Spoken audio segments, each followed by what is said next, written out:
Hi friends, எல்லோருக்கும் வணக்கம். எல்லோரும் எப்படி இருக்கீங்க? நல்லா இருக்கீங்களா? இன்றைக்கி அந்த கதையோட அடுத்த பகுதி தான் பார்க்க போகிறோம். அதுக்கு முன்னாடி நீங்கள் செய்ய வேண்டிய விஷயம் என்ன அப்படின்னு கேட்டிங்கன்னா, மறக்காமல் நம்ம இந்த சேனலை சப்ஸ்கிரைப் பண்ணிக்கோங்க. கீழே இருக்க பெல் பட்டனையும் கிளிக் பண்ணுங்கள். அப்போ தான் நான் போடக்கூடிய வீடியோக்கள் எல்லாமே உடனுக்குடனே உங்களுக்கு நோட்டிஃபிகேஷன் வரும். ஸோ மறக்காமல் சேனலை சப்ஸ்கிரைப் பண்ணிவிட்டு வீடியோ பாருங்கள் ஃப்ரெண்ட்ஸ். வாங்க நம்ம கதை என்னன்ட்டு பார்க்கலாம். நான் அத்தைக்கு சொல்லியிருந்தேன், இது மாதிரி நீங்கள் ஒன்றும் கவலைப்படாதீங்க, எப்படியாச்சும் ஜானுவை பேசி நம்ம மகேஷ்கே கல்யாணம் பண்ணி வச்சேன் அத்தை அப்படின்னு சொல்லிட்டு நான் சொல்லியிருந்தேன். அதனால் நீங்கள் ஒன்றும் கவலைப்படாதீங்க, நம்ம கண்டிப்பாக ஏதாச்சும் இது பண்ணி நான் இது பண்ணுறேன் அப்படின்னு சொல்லிட்டு சொன்னேன். அதுக்கு உடனே என்ன சொன்னாங்க அப்படின்னு சொன்னால், நீ ஒன்றும் கவலைப்படாதம்மா, எதுக்காக இருந்தாலும் நீ கவலைப்பட்டுட்டு இது பண்ணிகிட்ருக்காத, நான் கண்டிப்பாக அத்தைகிட்ட சொன்ன மாதிரி ஜானுவை மனசை மாற்றி நான் கல்யாணம் பண்ணுறதுக்கு ஏற்பாடு பண்ணுறேன் அப்படின்னு சொல்லிட்டு சொன்னாங்க. அதுக்கு உடனே என்ன சொன்னாங்கன்னா, ஜானு இப்போ கல்யாணமே வேண்டான்னு சொல்கிறாமா, எப்படி நம்ம மகேஷை கல்யாணம் பண்ணி வைக்க முடியும் அப்படின்னு சொல்லிட்டு எங்கள் அம்மா என்கிட்ட சொல்லிகிட்டு இருந்தாங்க. நான் அதுக்கு சொல்லிட்டேன், நீ ஒன்றும் கவலைப்படாதம்மா, அதெல்லாம் ஏன் பொறுப்பு, நீ ஒன்றும் கவலைப்படாத, எதாக இருந்தாலும் நான் பார்த்துக்கிறேன், நீ அதை பற்றி யோசிச்சுக்கிட்டு எதுவும் மனசை போட்டு இது பண்ணிக்கிட்டு இருக்க வேணாம் அப்படின்னு சொல்லிட்டு நீ ஊருக்கு கிளம்பு அப்படின்னு சொல்லிவிட்டு அம்மாக்கிட்ட சொன்னேன். அப்போ தான் என் ஹஸ்பண்ட் சொன்னார், உன் தங்கச்சி தான் கல்யாணம் வேண்டாங்குது, நீ எப்படி மகேஷை கல்யாணம் பண்ணிக்கிறதுக்கு சம்மதிக்க வைப்ப, அதெல்லாம் நடக்கிற விஷயமா அப்படின்னோடனே, இதனால் உனக்கும் உன் தங்கச்சிக்கும் தேவையில்லாத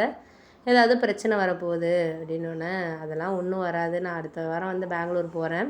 பெங்களூர் போயிட்டு ஒரு வாரம் எனக்கு கொஞ்சம் ஒர்க் இருக்குது, இங்கே ஒரு கிளைண்ட்டை மீட் பண்ண வேண்டியது இருக்குது ஆஃபீஸ் ரிலேட்டடாக, போயிட்டு அவங்கள பார்த்துட்டு இந்த மீட்டிங்கை 2 days அட்டன் பண்ணிவிட்டு ஒரு 1 week நான் இருந்துட்டு வரேன்,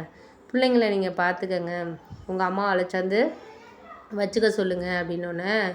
சரி ஓகே, நான் அதெல்லாம் வச்சுக்க சொல்கிறேன், நீ ஒன்றும் கவலைப்படாத, ஆனால் நீ ஜானுக்கிட்ட பேசுகிறப்ப கொஞ்சம் பார்த்து பேச, எதாக இருந்தாலும் கொஞ்சம் அவசரமாலாம் எதையும் நீ முடிவெடுத்துட வேண்டாம், எதாக இருந்தாலும் கொஞ்சம் யோசிச்சு பேசுமா அப்படின்னோடனே, சரி நான் அதெல்லாம் யோசிச்சு பேசுகிறோம், ஒன்றும் நாங்கள் அதை பற்றி யோசிக்காமல் இல்லை, எல்லாமே எங்களுக்கு தெரியுது, தெரியாமல் ஒன்றும் கிடையாது அப்படின்னோடனே, சரி நீங்கள் சொல்கிறதெல்லாம் கரெக்டு தான், இருந்தாலும் ஜானுக்கு இப்போதைக்கு எதுவும் சொல்கிற மாதிரி இல்லை, அவள் என்ன ஒரு மோட்டிவில் இருக்கிறா, ஏற்கனவே அந்த பையனை லவ் பண்ணது, அந்த பையனுக்கு இப்போ மேரேஜ் ஆகி அவன் சந்தோஷமாக தான் இருக்கான், இவன் தேவையில்லாமல் எதுக்கு போட்டு இது பண்ணிகிட்டு இருக்கா அப்படின்னோடனே, நானும் அதை எத்தனை தடவையோ சொல்லி பார்த்துட்டேங்க, ஆனால் இந்த தடவை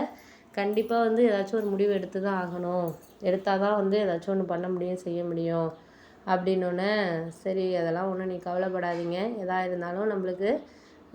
ஒரு சில நாட்கள் கொஞ்சம் இதாக தான் இருக்கும், போக போக எல்லாம் சரியாயிடும், பார்த்துக்கலாம் அப்படின்னோடனே, சரி அதெல்லாம் நீங்கள் இப்போதைக்கு உதவி பண்ணிக்கிட்டு இருக்க வேண்டாம், முடிஞ்ச அளவுக்கு நம்மளால் என்ன இப்போதைக்கு செய்ய முடியுதோ அதை நம்ம பார்த்துக்கிட்டு இது பண்ணிக்கலாம், அதுக்கு மேலே நம்மளால் எதுவும் சொல்ல வேண்டாம் அப்படின்னு சொல்லிட்டு சொன்னோன்னே, சரி அதெல்லாம் நான் இப்போதைக்கு ஒன்றும் சொல்லலைங்க, எதாக இருந்தாலும் நம்ம முடிஞ்ச அளவுக்கு பார்த்துக்கலாம் அப்படின்னு சொல்லிட்டு நான் ஊருக்கு கிளம்புறேன் அடுத்த வாரத்தில், நீங்கள் இது பண்ணணும் அப்படின்னு சொல்லிவிட்டு நான் ஆஃபீஸ்க்கு போயிட்டேன். போனதுக்கப்புறம் என் ஆஃபீஸில் உள்ளவங்கக்கிட்ட நான் சொன்னேன், இது மாதிரி என்ன இப்படி தங்கச்சியோட கல்யாணம் இவ்வளோ பிரச்சனையில் இருக்குது, அதுதான் எனக்கு கொஞ்சம் மன வருத்தமாக இருக்குது அப்படின்னோன்னே, சரி நீ அதெல்லாம் நினச்சி வருத்தப்படாத, எதா இருந்தாலும் நம்ம சரி பண்ணிக்குவோம், எதுவும் நீ ஒன்றும் கவலைப்படாத, எதாக இருந்தாலும் பார்த்துக்கலாம், முடிஞ்ச அளவுக்கு நம்ம என்ன பார்ப்போம் அப்படிங்கிறத நம்ம பார்த்து இது பண்ணிக்கலாம் அப்படின்னோடனே, சரி அதெல்லாம் கரெக்டு தான், நான் எந்த இதுக்குமே நம்மளுக்கு கொஞ்சம் மனசை நம்ம இது பண்ணிக்க வேணும், அப்படி பண்ணிக்கிட்டால் மட்டும்தான் நம்மளால் எதாக இருந்தாலும் செய்ய முடியும், பண்ண முடியும், இப்போதைக்கு அதை பற்றி எது நம்ம பேசிகிட்டு இருக்க வேண்டியதில்லை, அவசரமாக நம்ம ஒரு விஷயத்த பேசுகிறோம் அப்படின்னா அது அவசியமான விஷயங்களை நம்ம இப்போதைக்கு எதுக்காக இருந்தாலும் நம்ம அதையும் இதையும் போட்டு நம்ம இது பண்ணிக்க தேவையில்ல, முடிஞ்ச அளவுக்கு நம்மளால் என்ன செய்ய முடியுதோ அதை செஞ்சுக்கலாம் அப்படிங்கிற மாதிரி சொல்லிவிட்டு நான் அதுக்கப்புறம் வேலையை பார்க்க ஆரம்பித்தேன்.